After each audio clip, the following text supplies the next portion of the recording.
అందరికీ నమస్కారం అప్ప. మేము ముఖ్యంగా ఈరోజు రావడానికి కారణము టీబీ జబ్బు ఎలా వస్తుంది, వస్తే ఏం చేయాలి అనేది చెప్పడానికి వచ్చాము. చాలా వరకు ఇంతకుముందు పెద్దోళ్ళు మీరందరికీ తెలిసే ఉంటుంది. టీబీ జబ్బు అంటారు ఇట్లా ఫస్ట్ ఎక్కడ వెళ్ళేవాళ్ళు? కోలారు, శాంటోరియం అని వెళ్ళేవాళ్ళు. ఇప్పుడు ఎక్కడికి వెళ్ళాల్సిన పని లేదు. కోలార్లో మందులే, శాంటోరియంలో ఉన్న మందులే మనకు కూడా ఇక్కడ ఉన్నాయి. కాకపోతే ఈ జబ్బు ఎలా వస్తుంది, ఎవరికి వస్తుంది అనేది మనం చూసుకుంటే, ఈ జబ్బు ఒకరి నుంచి ఒకరికి గాలి ద్వారా వ్యాపిస్తుంది.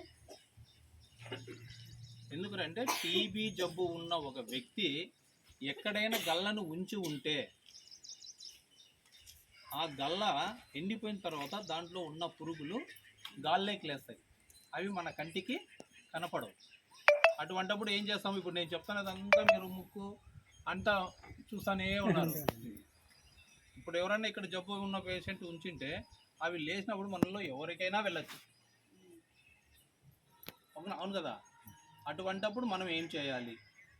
ఇప్పుడు ఒక వ్యక్తి ఉంటాడు, ఆయనకు టీబీ ఉంది అని చెప్తే నాకు టీబీ లేదు, ఏం లేదు, నేను మందులు వాడను అంటాడు. మనం కూడా ఏమనుకుంటాము?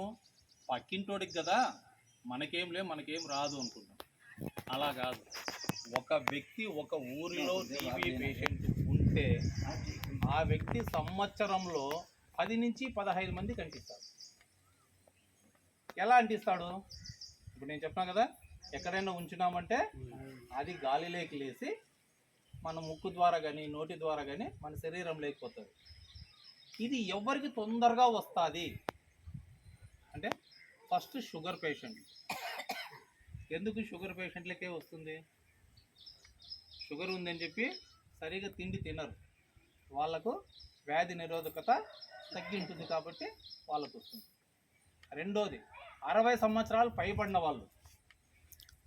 60 సంవత్సరాలు పైబడిన వాళ్ళు ఏం చేస్తారు? సరిగా తినకుండా పోవడము, ఇంకోటో ఆ లోపల 60 ఏళ్ళ లోపల ఉన్న వాళ్ళకు కూడా షుగర్ వచ్చిండొచ్చు. కాబట్టి వాళ్ళు టీబీ వచ్చి బాగైపోయిన వ్యక్తి వాళ్ళ ఇంట్లో వాళ్ళు. ఒక వ్యక్తికి టీబీ వచ్చింది, ఆయన మందులు వాడినాడు, బాగా అయిపోయింది, కానీ 6 నెలలు అతనితో ఉంటారు కాబట్టి ఆ వ్యాధి వాళ్ళకు వచ్చే అవకాశాలు ఉంటాయి. వాళ్ళు అంటే ఆ ముందు మందులు మింగిన వ్యక్తి, వాళ్ళ ఇంట్లో వాళ్ళు అందరూ. ఇంకా బీడీలు, సిగరెట్లు, గుట్కాలు ఇలాంటివి వేసుకుంటూ ఉంటారు, వాళ్ళకు కూడా తొందరగా వచ్చే అవకాశం ఉంటుంది. ఇంకా క్యాన్సర్ పేషెంట్లు ముఖ్యంగా వీళ్ళందరికీ కూడా టీబీ జబ్బు వచ్చే అవకాశం ఉంటుంది. కానీ దీనిని ఎలా గుర్తించడము? మామూలుగా దగ్గు వస్తే ఇక్కడికి వచ్చి మా వాళ్ళ దగ్గర మీరు మందులు తీసుకుంటే 1 రోజు 2 రోజుల్లో తగ్గిపోతుంది. అదే టీబీ జబ్బు కానీ ఉండిందనుకోండి, 2 వారాలైనా తగ్గదు, 3 వారాలైనా తగ్గవు ఎన్ని మాత్రలు వేసుకున్నా. ఎందుకు? దానికి కావాల్సిన మందులు టీబీ మందులు. దానికి మీరు గల్ల పరీక్ష చేయించుకోవాలి. ప్రతి హాస్పిటల్లో కూడా ఫ్రీగా ఉచితంగా గల్ల పరీక్షలు చేస్తారు. ఒకవేళ జబ్బు కానీ నిర్ధారణ అయిందనుకోండి, వాళ్ళకి మందులు ఉచితంగా ఇస్తారు. దానితో పాటు ప్రభుత్వం ఏం చేస్తుందంటే టీబీ పేషెంట్లకి పౌష్టికాహారము అంటే తినడానికి సరిగా లేదు కాబట్టి వాళ్ళకి నెలకు 1000 రూపాయలు చొప్పున మీ బ్యాంక్ అకౌంట్లలో వేస్తారు, టీబీ జబ్బు ఉన్న వాళ్ళకి. ఇంకోటి ఏమంటే ఫస్ట్లో చెప్పాను కదా మీకు, పక్కింటి వాడికి వచ్చిందిలే మనకేమీ అని అనుకోవద్దండి. మనం బాగుంటే ఊరు బాగుంటుంది, ఊరు బాగుంటే మనమంతా బాగుంటాం. అది గుర్తుపెట్టుకొని పక్కింటి వాడికిలే లేదా ఆ పక్క బజార్లో ఉందిలే మాకు రాదులే అనుకోవద్దండి. ఆ బ్యాక్టీరియాకి టికెట్ అవసరం లేదు, బస్సు అవసరం లేదు, ఫ్లైట్ అవసరం లేదు, గాల్లోనే వస్తూ ఉంటుంది.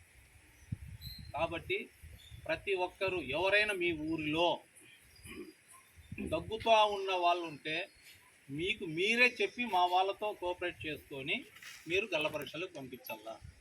ఎందుకంటే మా వాళ్ళు చెప్పినారనుకో నీకేం తెలుసు అంటారు. అదే మీరు చెప్పారనుకోండి మీ ఊరి వాళ్ళు మన ఊరి వాళ్ళు అనుకుంటారు. కాబట్టి మీ వాళ్ళు మన ఊరి వాళ్ళే అని అనుకుంటారు. కాబట్టి మనమంతా కూడా ఒక మాట మీదనే ఉండి మన ఊరిని రక్షించుకునే కోసము ఎవరైనా దగ్గుతూ ఉన్నారు అన్నా, లేదు సాయంత్రం పూట జ్వరం వస్తూ ఉందన్నా, ఆకలి లేదు సన్నగైపోతున్నారని మీకు అనుమానం ఉన్నా కూడా ఎలాగూ వీళ్ళు ఇక్కడే ఉంటారు. నెలకు 1-2 సార్లు వస్తుంటారు. లేదు ఈ ఊర్లో ఒక అమ్మాయి, ఎవరు కళావతి, ఆ అమ్మాయి ఉంటుంది. మీరు ఎవరికి చెప్పినా కూడా మిమ్మల్ని తీసుకెళ్ళి మీకు గల్ల పరీక్షలు చేయించి ఒకవేళ వ్యాధి నిర్ధారణ అయిందనుకోండి, మీకు మందులు ఇప్పించి మీరు మింగుతున్నప్పుడు ఏమైనా సైడ్ ఎఫెక్ట్స్ వస్తే కూడా దగ్గరుండి మిమ్మల్ని అందరినీ చూస్తారు. అలా కాకుండా మందికి ఉన్నా కూడా చాలామంది ఏమిరంటే వ్యాధి ఉంది అని అంటే నన్ను చిన్న చూపు చూస్తారేమో అనేది ఎక్కువ ఉంటుంది మనకి, ముఖ్యంగా పెద్దోళ్ళైనా మీకు. ఏం పెద్దప్ప అంతేనా? మామూలుగా పెద్దోళ్ళు ఏం చెప్పినారు, సంసారం గుట్టు వ్యాధి రట్టు అన్నారు. కానీ మనం ఏం చూస్తున్నాము, వ్యాధులు గుట్టుగా పెట్టుకుంటున్నాం. మనం బాగుంటే కదా మన సంసారం బాగుండేది. కాబట్టి ఎవరికైనా దగ్గు, సాయంత్రం పూట జ్వరం వస్తూ ఉంది అంటే మా పిల్లల్ని అడగండి, మీకు కావలసిన పరీక్షలు అవసరమైతే మందులు కూడా మా వాళ్ళు ఇస్తారు. ఈ ఊళ్ళో ఎవరైనా ఉన్నారమ్మా ఇంతకుముందు? మరి ఎందుకు డెత్ అయినారు? ఇంకా ఏమైనా ఉన్నాయా? మందులు సక్రమంగా వాడకుండా పోతే ఎవరైనా అంతే. ఇప్పుడు మీరు షుగర్ ఉన్నది, షుగర్ పేషెంట్లు 1 రోజు 2 రోజులు మందులు వాడకపోతే ఏమవుతుంది? నీరసం వస్తుంది. ఒక్కోసారి షుగర్ డౌన్ అవ్వడము, ఎక్కువైపోవడం, కింద పడిపోవడం జరుగుతుంది. ఏ జబ్బు అయినా అంతే. మందులు వాడితే నిలకడగా ఉంటాము, ఆరోగ్యం బాగుంటుంది. అలా కాకుండా మందులు వేసుకోకుండా పోతే మనము ఇబ్బంది పడతాం. అదే టీబీ జబ్బు అయితే మనతో పాటు చుట్టుపక్కల వాళ్ళందరూ కూడా ఇబ్బంది పడతారు.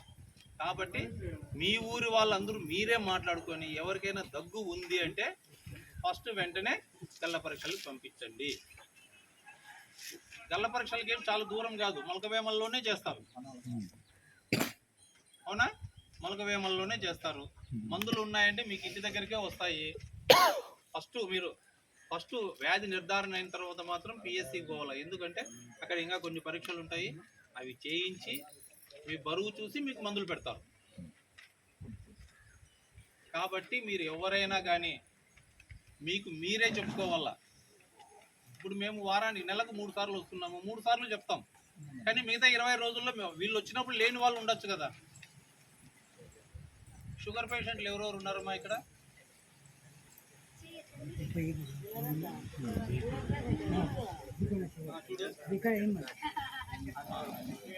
ఇప్పుడు ఎందుకంటే షుగర్ పేషెంట్లు అనే వాళ్ళకు చాలా ఇబ్బంది అనమాట. ఫస్ట్ వచ్చేది వాళ్ళకి. కాబట్టి మీరు చాలా జాగ్రత్తగా ఉండాలి.